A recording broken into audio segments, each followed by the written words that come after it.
It started with a sour smell. I'd left an old jar of brewed tea leaves sitting in the corner of the kitchen. You know how it goes? Life gets busy, and suddenly something that was meant for the compost bin turns into a dark, sludgy mess. Most people would have thrown it away without a second thought. But for some reason, I didn't. Maybe it was the deep brown color, maybe it was the earthy aroma under that sharp, fermented tang, but something told me this wasn't waste.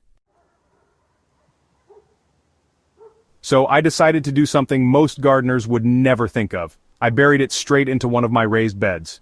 No fancy composting, no elaborate brewing, just rotten, wet tea leaves mixed into the soil. 2 weeks later, I came back to check, and what I found was something I wasn't prepared for. The soil looked richer, felt softer, and the plants nearby had an unmistakable new vibrancy to their leaves. That got me digging deeper, literally and figuratively, into why decomposed tea leaves might be a secret soil booster that's been hiding in plain sight. So, tea leaves are basically chopped up plant matter and, plants are like little nutrient factories. They pull minerals from the soil as they grow, lock those minerals into their leaves, and when those leaves break down, the minerals are released all over again. In tea, especially black and green kinds, those minerals include nitrogen, potassium, phosphorus, calcium, magnesium, and trace elements like manganese. Plants are constantly absorbing minerals from the soil, and tea leaves are packed with these nutrients. Stuff like nitrogen, potassium, phosphorus, calcium, magnesium, and even a few trace elements all get stored in the leaves as the plant grows. When tea leaves start to rot, they go through what's basically a microbial feeding frenzy. Bacteria and fungi get to work breaking down the cell walls, and that frees up nutrients in a form plants can absorb almost right away. It's a bit different from adding fresh tea leaves, which can actually take a lot longer to break down. Rotten tea leaves are already halfway there, so your soil life gets an instant meal, and your plants get a quicker nutrient boost. What makes them especially interesting is their texture. As the leaves decompose, they create a spongy, humus-like material that helps loosen compacted soil. The tannins and polyphenols in tea also interact with soil microbes in ways that can subtly shift pH and encourage fungal growth, which is crucial for building long-term soil health. The first time I tried it, I didn't measure anything. I simply dug a shallow trench about 4 inches deep alongside some kale plants, tipped in the jar of tea sludge, and covered it back up. I didn't even water it in, since the tea was already soggy. 2 weeks later, the soil felt looser, smelled sweet and earthy, and had visible worm activity right in the area where I'd buried it. The kale, which had been a bit pale and sluggish in growth, had developed deeper green leaves and a sturdier stance. Was this all from the tea leaves? I can't say it was the only factor, but the change was fast and clear enough that I couldn't ignore it. I've since learned that when you add a small, decomposed organic material like this right at root level, the plants can take advantage of it far more directly than they would if it was composted in a big pile first. It's a bit like slow-cooked soup versus raw vegetables. The nutrients are already unlocked for digestion. When you compare nutrients being released from composted material to using decomposed tea leaves directly, it's clear that the plants get access to those nutrients sooner and more efficiently. One of the big drivers behind the results is nitrogen. Tea leaves, especially when they've been brewed, are still rich in nitrogen compounds. Nitrogen is the element plants use to build chlorophyll, which is why the most obvious change I noticed was greener leaves.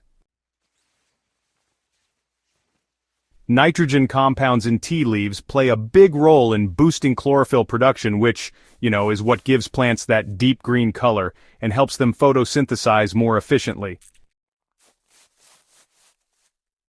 But it's not just nitrogen at work. The decomposing tea leaves also feed fungi, which form these microscopic partnerships with plant roots known as mycorrhizal associations. These fungal networks help plants access phosphorus and other less mobile nutrients in the soil. That's why I didn't just see greener leaves, but also thicker stems and better overall plant structure. Another subtle effect comes from the tannins. While too much tannin can inhibit some microbial activity, in small amounts they seem to create a selective environment where beneficial microbes thrive. Rotten tea leaves also tend to be slightly acidic, which can be a benefit if your soil is on the alkaline side. Not all tea leaves are created equal. If you're going to try this, avoid any that are flavored with oils, artificial flavorings, or have been brewed with added milk or sugar. These can attract pests or mold you don't want in your garden. Stick to pure black, green, oolong, or herbal teas made from real plants. If you're using tea bags, make sure they're plastic-free. Many modern tea bags are heat-sealed with a thin layer of plastic that won't break down in your soil. You don't want microplastics mingling with your lettuce roots. When you're picking tea bags for your compost or garden, take a moment to check if they're plastic-free. Some tea bags might look like paper, but actually have hidden plastic fibers that can sneak microplastics into your soil. So it's worth double-checking the packaging or even reaching out to the company if you're not sure. Rotten tea leaves also shouldn't be used in huge amounts all at once. They're nutrient-rich, and if you bury a massive quantity right around delicate seedlings, you risk a nutrient surge that could stress young roots. The Amish have a saying, "Feed the soil as you'd feed a friend, generously, but not all at once." That really applies here. The easiest method is the one I stumbled into. Bury them shallowly near the base of established plants. Just scrape back the mulch, dig a small slot, drop in the tea, cover it back up, and let the microbes do the rest. You can also add rotten tea leaves to your compost pile to give it a nitrogen boost, especially if it's heavy on browns like dried leaves or shredded cardboard. This will speed decomposition and give you a richer compost in less time. Another method is to make a slurry. Blend the rotten leaves with a bit of water and pour it directly around plants as a microbe-rich drench. This way you're feeding both the soil life and the plant roots almost instantly. For container gardens, I've found that mixing a handful of rotten tea leaves into the top 2 inches of potting mix can revive tired soil. Just be careful with indoor plants, as the initial smell can be strong until it's worked in and starts to integrate. One of the biggest surprises in my experiment was just how quickly earthworms moved into the tea-treated bed. Earthworms are nature's tillers, pulling organic matter down into the soil and leaving behind castings that are, well, super rich in plant-available nutrients. By week 2, I could already see multiple worm burrows right where I'd buried the tea leaves. You know, this tells me that beyond just the chemical nutrients, there's something about the texture and microbial activity of decomposing tea leaves that's honestly irresistible to worms. And when worms move in, your soil structure, aeration, and fertility improve dramatically. So basically, earthworms are working around the clock to boost your soil's health, making it richer, fluffier, and way more productive for your plants. You know, we all have grand composting ambitions, but sometimes we just don't have the time or space to manage a perfect pile.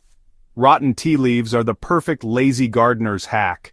They're free, they're pre-shredded, they break down quickly, and you can add them directly to the soil without any fuss.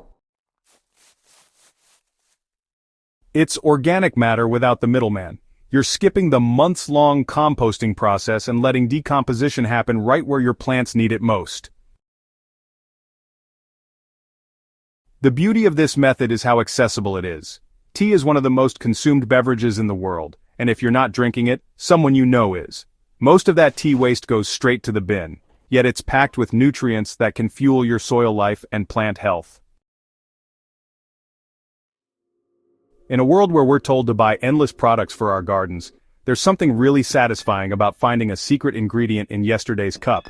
And honestly, the fact that it works so quickly makes it all the more worth trying.